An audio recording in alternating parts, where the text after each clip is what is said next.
జై శ్రీరామ్ అండి. ఇవాళ టాపిక్ ఏంటి అంటే, మా ఇంట్లో పనిచేస్తున్న సర్వెంటు వాళ్ళ అమ్మాయి పెళ్ళి అయితే ఊరు వెళ్తూ కొత్త అమ్మాయిని పెట్టిళ్ళింది. సరే, దాని గురించి నేను మీకేం చెప్తాను అంటే, అది నేను రోజు టిఫిన్ పెడుతుంటే బాక్స్లో పెట్టి తీసుకెళ్తుంటే నేను ఒక రోజు అడిగాను, మీ పిల్లల కోసం తీసుకెళ్తున్నావా టిఫిను? పిల్లలు స్కూల్ నుంచి వస్తారు, స్కూల్కి పెట్టాలని. అంటే, కాదమ్మా, నేను ఒకళ్ళ ఇంట్లో పనిచేస్తాను, ఆ ఇంట్లో అమ్మగారికి పెట్టడానికి టిఫిన్ తీసుకెళ్తున్నానమ్మా అంది. మా పనమ్మాయి పేరు లక్ష్మి. అదేంటి, అమ్మగారికి నువ్వు పెట్టడం ఏంటి అంటే, అమ్మగారు అంటే ఎవరు అనుకున్నారమ్మా, నేను పనిచేసే ఆవిడ అత్తగారమ్మా, ఆవిడకి టిఫిన్ నేనే పెడతాను. అయ్యగారు పొద్దునే ఆవిడకి స్నానం చేయించి, కొడుకే తల్లికి స్నానం చేయించి అన్నీ చూసుకుని ఒక రౌండ్ టిఫిన్ పెట్టేసి అన్నీ ఆవిడకి అక్కడ పెట్టి వెళ్తారు. తర్వాత మా అమ్మగారు ఏం పట్టించుకోరమ్మా, అందుకని చెప్పి ఆవిడకి నేను తీసుకెళ్ళి ఆవిడ రూమ్ శుభ్రం చేయడానికి వెళ్ళినప్పుడు కోడలికి తెలియకుండా నేను టిఫిన్ పెడతాను అని చెప్పింది. నాకు ఒక్కసారిగా భయం వేసిందండి. ఎక్కడికి వెళ్తున్నాం మనం? ఒక పని అమ్మాయి వేరే వాళ్ళ ఇంట్లో పెట్టిన టిఫిన్ తీసుకెళ్ళి అది కనీసం 10 రోజుల నుంచి ఇదే పని చేస్తుంటే, తినకుండా ఆకలితో వస్తుంది, నీరసంగా ఉంటుంది, తిను, ఎందుకు లక్ష్మి అలా ఉంటున్నావు అని నేను అడుగుతుంటే, లేదమ్మా మళ్ళీ మాట్లాడతాను, మీకు చెప్తాలేమ్మా అంటోందే తప్ప కొత్తది కదా పాపం చెప్పలేకపోతుంది. కొడుకు చాలా పెద్ద ఆఫీసర్, కోడలు కూడా ఉద్యోగస్తురాలే. అన్ని ఏర్పాట్లు చేసి కొడుకు అక్కడ పెట్టి వెళ్తే ఆవిడ అత్తగారికి అవి చేతికి అందించకపోగా ఆవిడ తినటానికి కూడా కోడలు పర్మిషన్ ఇవ్వట్లేదుట. ఎంత దారుణమైన విషయం అండి ఇది, చెప్పండి. అంటే కోడళ్ళకి తిండి పెట్టని అత్తగారులు, రాచిరంపాన్ని పెట్టే అత్తగారులు ఉంటే పుట్టింటి వాళ్ళకి ఫోన్లు చేసుకుని ఏదైనా తెప్పించుకుంటారు, స్విగ్గీలో ఆర్డర్లు పెట్టుకుంటారు, లేకపోతే తమ్ముళ్ళు ఎవరొకరు తెచ్చిస్తారు, ఇంటి పక్క వాళ్ళ స్నేహితులు ఉంటే వయసులో ఉన్న పిల్లలు కాబట్టి తెచ్చి పెడతారు. పెరాలసిస్ వచ్చి మంచంలో ఉన్న అత్తగారి మీద ఈ కోడల ప్రతాపాలు ఏంటండి? అందుకే సుప్రీంకోర్టు కూడా సంచలన తీర్పిచ్చింది. ఇవాళ అన్ని చట్టాల గురించి మాట్లాడుకుందాం. నేను ఏ ఆడవాళ్లకు శత్రువుని కాదు, అలాగని ఆడవాళ్ళకి శత్రువులు, ఆడవాళ్ళకే అసూయ పట్టాలు, ఇవన్నీ మనమే ఉన్నాం ఇలాగా అనిపిస్తూ ఉంటుందండి అప్పుడప్పుడు. అంతే మరి, కోడలను చూస్తే అత్తగారికి పడదు, అత్తగారిని చూస్తే కోడలికి పడదు, ఆడపడుచుని చూస్తే వదినికి పడదు, వదిని చూస్తే ఆడపడుచుకి పడదు. ఇదే కదా మనం రోజుని చేస్తున్న పని నిత్య జీవితంలో. టాపిక్లోకి వెళ్తే సుప్రీంకోర్టు ఏమని తెలిసింది అంటే, కొడుకులు పెద్ద వయసులో వంతులు వ్యవహారం పెట్టుకున్నా నా దగ్గర ఎందుకు ఉండాలి, నువ్వు వెళ్ళి తమ్ముడి దగ్గర ఉండు, లేకపోతే అన్నయ్య దగ్గర ఉండు, మా ఆవిడే నీకెందుకు పని చేయాలి, వాళ్ళ ఆవిడ మాత్రం దర్జాగా ఆఫీస్కి వెళ్తే నా ఆవిడ చేయడానికి పని మనిషి అని చెప్పి ఈ రోజుల్లో చాలామంది కొడుకులు తల్లిదండ్రులను చుట్టానికి వంతులు వేసుకుంటున్నారనే విషయం మనం ప్రత్యక్షంగా అందరి ఇళ్లలో చూస్తున్నాం. అలాంటప్పుడు పెద్దవాళ్ళు ఎంత నరకయాతన పడుతున్నారో ఎవరికైనా తెలుస్తుందా? నేను ఇంకో టాపిక్ చెప్తానండి.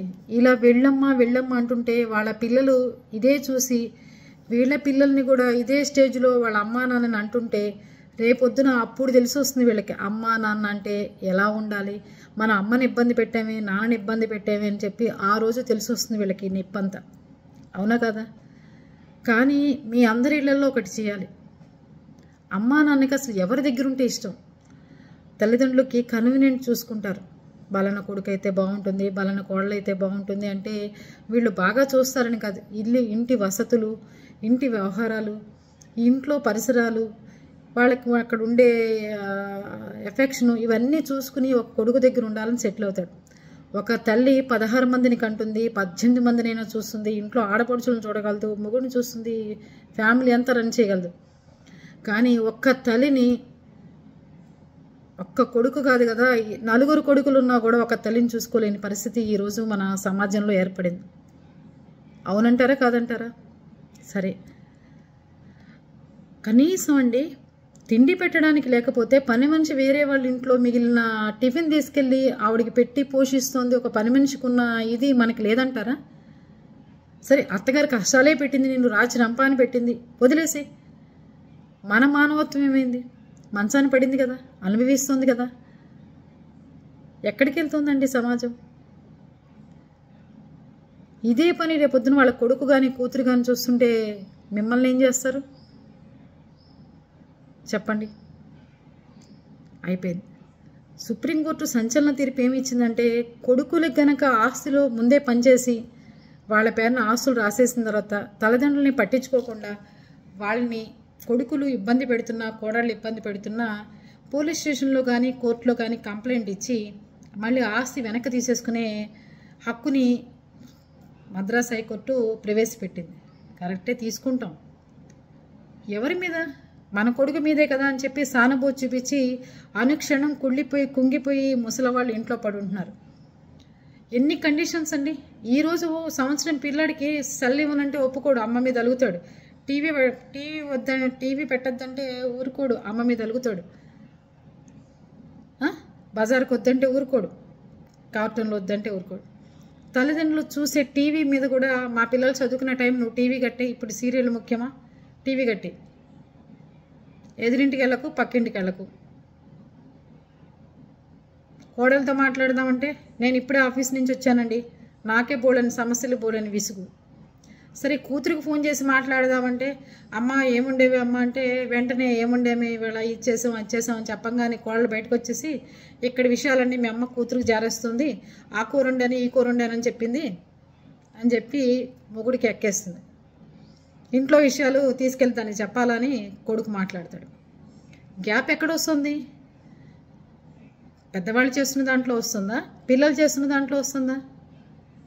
తల్లి ఏం చేయాలి, ఎలా ఉండాలి, ఇంట్లో ఎలా ఉండాలో 40 ఏళ్ళు వచ్చిన కొడుకులు నిర్ణయిస్తారు. మరి అదే తల్లి 40 ఏళ్ల వయసులో ఈ కొడుకుల్ని మీరు అది చేయమాకండి ఇది చేయమాకండి అంటే ఏ కొడుకులన్నా కూతుర్లు కానీ విన్నవాళ్ళు ఉన్నారా? ఇంకో సంచలన తీర్పు ఏమిచ్చిందంటే, ఆడపిల్లలు కూడా నాకు అమ్మా నాన్నతో సంబంధం లేదు, వీళ్ళ బోడాస్తుతో నాకేం సంబంధం లేదు, నాకు నచ్చిన వాడితో నేను వెళ్ళిపోతాను, పెళ్లి చేసుకుంటాను అని చెప్పి అందనుకోండి, ఆస్తులు ఎలాంటి వాటా అడిగే హక్కు కానీ కోర్టుకి వేసుకున్న కోర్టు నుంచి ఈవిడికి ఆస్తులో వాటా కానీ రాదుట.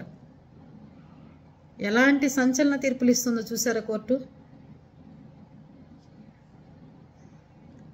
తల్లిదండ్రుల విషయం వచ్చేసరికి ఎంత దారుణాతి దారుణంగా పిల్లలు ప్రవర్తిస్తున్నారంటే అండి ఈ రోజుల్లో.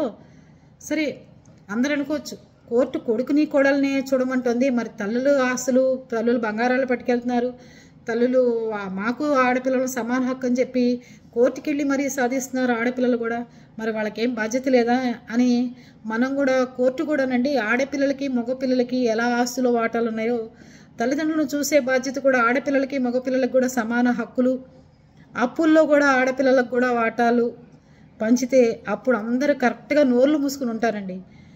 ఎప్పుడైతే ఆడపిల్లలకి ఆస్తుల్లో వాటాలు, ఆడపిల్లలకి బంగారాల్లో వాటాలు, ఆడపిల్లకి ఏదున్నా ముత్తాత ఆస్తులో వాటాలని చెప్పేసి అప్పుల్లో ఎవరిస్తారండి? 2 కోట్లు 4 కోట్లు పెళ్లి చేయాలి, లేకపోతే 10 లక్షలు ఇచ్చేవాడు 10 లక్షలు, ఎవరి స్తోమత కొద్దీ వాళ్ళకి ఆడపిల్లలకు పెళ్ళిళ్ళు చేయాలి, పురుళ్ళు పోయాలి, పుణ్యాలు పోయాలి, శ్రీమంతాలు చేయాలి, సారలు పెట్టాలి, వచ్చినప్పుడల్లా ఒక 10,000 రూపాయలు పెట్టి ఫ్యామిలీకి బట్టలు పెట్టాలి. ఇన్ని చేసుకొస్తున్న ఆడపిల్ల తల్లి మంచాన పడో తండ్రి మంచాన పడితే అన్నదమ్ముల దగ్గర డబ్బు లేకపోతే ఈ ఆడపిల్లలు సర్దరు. అప్పుడే వదిలిన కోపాలు వస్తున్నాయి. అత్తగారు మామగారు అంటే పడకపోవడాలంటూ ఒక ఫంక్షన్కి వెళ్తే వాళ్ళు చెప్తుంది ఒక ఆవిడ, మాకు అత్తగారు మామగారి మీద ద్వేషం ఏం లేదండి, మా ఆడపొడిచి వచ్చే ఏదో కిరికిరి పెడిచి వస్తుంది, అది వచ్చిన దగ్గర నుంచే మాకు మా అత్తగారి మీద ఉన్న ప్రేమ కూడా తగ్గిపోతూ ఉంటుందని చెప్తుంది. సరేనమ్మా పెడితే పెట్టింది, దాని బుద్ధి అనుకుని చెప్పి వదిలేసేయని చెప్పాను. ఆడపిల్లలు కూడా అర్థం చేసుకోండి, పుట్టింటి ఆశ అనేది తల్లితోనే తండ్రితోనే అయిపోదండి. తల్లిదండ్రులు లేని తర్వాత కూడా మీరు అన్నా వదినలతో ప్రేమగా ఉన్నదే వస్తుంది. ఇంకోటి, ఆస్తుల కోసం కోర్టులకు వెళ్తున్నారు ఈరోజు. ఇంకో సంచలన తీర్పు ఏంటంటే, పెళ్ళైన 12 ఏళ్లలోపే ఆడపిల్లలకి ఆస్తిలో అడిగే హక్కు ఉంది, దాని తర్వాత ఆస్తి అడిగే హక్కు లేదు అని చెప్పి తీర్పు ఇచ్చింది. కొంతమంది అన్నారు, అంటే 20 ఏళ్ల తర్వాత కూతురు కాకుండా పోతుందా ఆమె ఏమన్నా, ఆ వాటా లేదంటే ఎవడవాడు అని చెప్పి అడుగుతున్నారు. ఏదైనా మనకి మంచితనం ఉన్నప్పుడు, అన్నయ్య వదిన గౌరవంగా ఉన్నప్పుడు, అమ్మ నాన్న బాగున్నప్పుడు, వాళ్ళకి ఇబ్బంది కలగకుండా వాళ్ళకి ఎన్ని అప్పులు ఉన్నాయో చూసుకుని ఎంత అడగచ్చో వాళ్ళు ఎంత ఇవ్వగలరో చూసుకుని ఆడపిల్లలు కూడా సర్దుకుని తీసుకోండి. నేను ఈ మధ్యకాలంలో ఒక ఆవిడని చూశాను, 50 సంవత్సరాలు వచ్చిన తర్వాత నాకు కూడా మా తండ్రి ఆస్తిలో వాటా ఉంది, మా అమ్మ ఆస్తిలో వాటా ఉందని పెళ్ళైపోయి 50 సంవత్సరాలు అయ్యి భర్త చనిపోయి మనవాళ్ళు మనవరాళ్ళు పుట్టిన తర్వాత కోర్టుకి ఎక్కి రోడ్లకి ఎక్కి పంచాయతీలు చేసి అన్నదమ్ముల్లో చచ్చిపోయి ఒకే అన్నయ్య ఉంటే ఈవిడ కోర్టుకి వెళ్ళిపోయి నాకు ఇంకా ఆస్తిలో వాటా ఉంది అని వస్తుంది. పెళ్ళైన 12 సంవత్సరాల వరకే ఆస్తిలో వాటాలని చెప్పి కోర్టు సంచలన తీర్పిచ్చింది. బంధుత్వాలు ఎక్కడుంటాయి, ప్రేమలు ఎక్కడుంటున్నాయి? ఎంతసేపు కోర్టుకు పోదామా ఆస్తులు తెచ్చుకుందామా, కోర్టుకు పోదామా ఆస్తులు తెచ్చుకుందామా అని చెప్పి తల్లి మీద, తండ్రి మీద, అన్నదమ్ముల మీద, చెల్లెళ్ళ మీద పగపట్టుకుని కూర్చుంటున్నారే తప్ప, ఇవాళ నా చెల్లెలు గుమ్మంలోకి రాలేదే, నాన్నయ్య నన్ను ప్రేమగా పలకరించలేదే, అమ్మా నాన్నకి మనం సరిగ్గా చూస్తున్నామా చూడలేదా, ఈ రిలేషన్షిప్ అంతా పక్కకి వెళ్ళిపోతుంది. ఎంతసేపు మనకి కోర్టు ఇచ్చే తీర్పుల వల్ల. అసలు ఇంతకుముందు కోర్టు ఆడపిల్లలకు కూడా కావాలి అంటే ఆడపిల్లలకు పెళ్ళిళ్ళు చేసిన తర్వాత మా తాతగారు రాశారు వీలునామా బ్రహ్మాండంగా, ఎప్పుడూ భూమి పుట్టక ముందు, స్వతంత్రం రాకముందు. ఏమని రాశారు? స్త్రీధనం కింద ఇస్తున్నాను, ఆ పొలం డబ్బులతో పిల్ల పెళ్లి చేసిన తర్వాత ఆ డబ్బు ఆ ఇచ్చిన ఆస్తిని ఆ అమ్మాయికి పెళ్లి ఖర్చుల కింద ఖర్చు పెట్టండి, పంపించండి. అప్పుడు వీళ్ళు కూడా చెప్పారు ఏమని అంటే, మీకు పొలం కావాలా కట్నం కావాలా? కట్నం కావాలన్నారు. పొలం లేదు, కట్నం తీసుకో వెళ్ళిపో. లేదు, మళ్ళీ మాకు పొలం కావాలని మళ్ళీ వచ్చారు.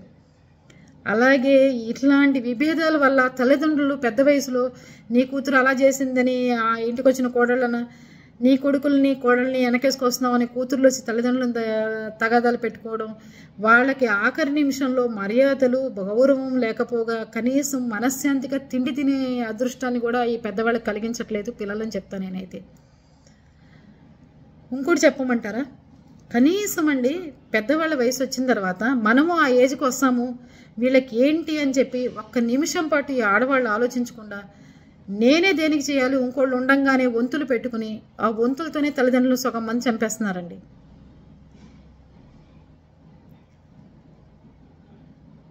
పూని ఏదైనా ఫంక్షన్ వచ్చే వాళ్ళు ఉంటారు, ఒక కొడుకు ఉద్యోగం సరిగ్గా ఉండదు, ఒక కొడుకు ఏమైనా పైకి రాడు, వాడి దగ్గర ఉండి వాడికి ఆసరాగా ఉంటుంది ఈ ఫంక్షన్, వాడికి ఇచ్చుకుంటూ వాడి కుటుంబాన్ని పైకి తెద్దామన్నారనుకోండి, తక్కిన కోడళ్ళు కొడుకు ఆ మనవాళ్ళకే ఇష్టము, ఆ మనవాళ్ళు అంటే ప్రేమ, ఆ కొడుకు అంటే ఇష్టము, ఆ కోడలు అంటే ఇష్టమని 100 చదువుతారు. ఏమవ్వాలండి పెద్దవాళ్ళు? అసలు చూస్తుంటే భయానకంగా అనిపిస్తున్నాయి. ఒక టిఫిన్ తీసుకెళ్ళి ఒక పని అమ్మాయికి ఇచ్చిన టిఫిన్ని మనం ఆరబెట్టి ప్లేట్లో మనం ఏమన్నా దానికి వేడివేడిగా వేసిస్తామా? ఆ రోజు నుంచి నేను అది ఇంటికి బయట అడుగు పెట్టే టయానికి వేడివేడిగా వేసి ఇంకో 2-3 రకాలు చేసి రోజు వేడిగా వండి పంపిస్తున్నాను. ఆ అమ్మాయి రాకపోయినా పాత పని అమ్మాయి వచ్చేసినా చెప్పు, నీకు క్యారేజీ ఇస్తానమ్మా, తీసుకెళ్ళి పెట్టు అని చెప్పాం. అసలు ఏం బంధం అండి మనకి? కొడుకు కోడలు ఆఫీసర్లు, తిండి పెట్టేవాళ్ళు లేక. పోనీ ఆవిడకి ఏమైనా కూతురు లేరా? 3 కూతుర్లు, ఒక కొడుకు. మరి కూతుర్లు ఏమయ్యారు?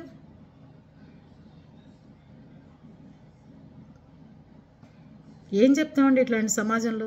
అందుకే తల్లిదండ్రులు వృద్ధాప్యంలో ఉన్నప్పుడు చూడకపోతే కోడలికి కొడుక్కి పనిష్మెంట్లు రోడ్డు మీద నుంచోపెట్టి మరి పోలీసులు కానీ కోర్టు కానీ కడిగి పారేసి వాళ్ళని పేపర్లు వేసి మరి వాళ్ళని గౌరవప్రదంగా చూడకపోయినా, వాళ్ళు ఏదైనా మర్యాదగా ప్రవర్తించకపోయినా, వాళ్ళ విషయంలో ఆస్తులు తీసుకుని వాళ్ళని ఏమైనా ఇబ్బంది పెట్టినా, వాళ్ళని హింస పెట్టినా చట్టాలు ఊరుకోవట్లేదు.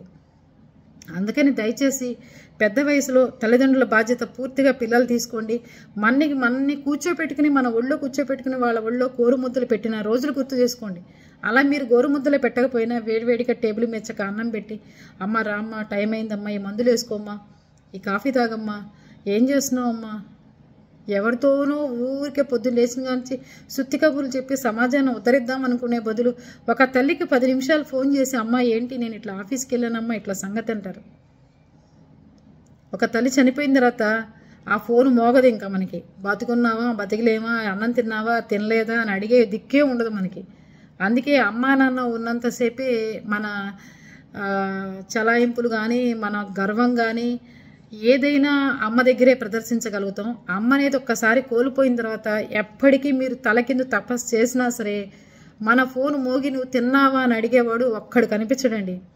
ఈరోజు తల్లిదండ్రులని ఇబ్బంది పెట్టి బాధ పెట్టి వాళ్ళ చావులకు కారణం అవుతున్నా ఇలా వంతుల వ్యాపారం చేసుకుంటున్న కొడుకులు కోడళ్ళు కూతుర్లు కూడా చెప్తాను నేనైతే. అన్న వదినకి ఏదైనా ఇబ్బంది ఉంటే వెనకాల సపోర్ట్గా నిలబడండి. హాస్పిటల్లో వాళ్ళు ఎక్కువ రోజులు ఉంటే మీరు సపోర్ట్ ఇవ్వండి వాళ్ళకి.